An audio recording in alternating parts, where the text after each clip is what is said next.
Mon tempérament n'est jamais de m'exonérer de quoi que ce soit.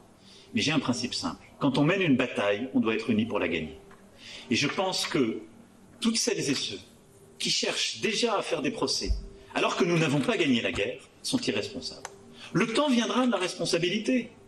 Ce temps viendra. Et il est légitime et démocratique.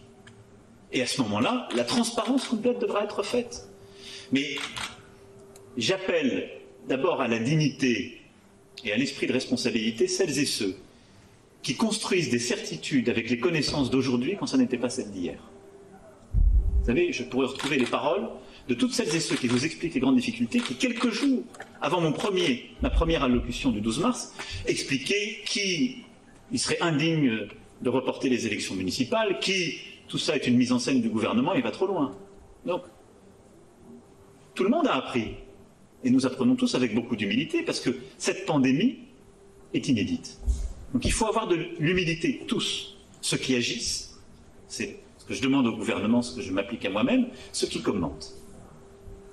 Donc l'humilité de mise, et ne revoyons pas les semaines passées à l'aune des connaissances d'aujourd'hui, elles ont quasiment changé chaque jour. Et vous le savez bien, vous qui informez, et on apprend chaque jour de cette crise partout dans le monde.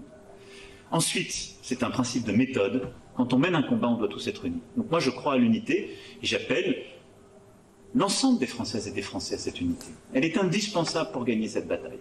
Ensuite viendra le temps des responsabilités. Et on regardera tous et toutes ce qu'on pouvait mieux faire, ce qu'on aurait pu mieux faire. Et on devra le faire là aussi avec un principe de justice à l'égard de tous les choix passés, quels que soient d'ailleurs les responsables politiques. Parce qu'on ne peut pas demander à des gens d'avoir pris des décisions il y a 5 ou 10 ans qui ne pouvaient pas anticiper ce qu'on vient de vivre.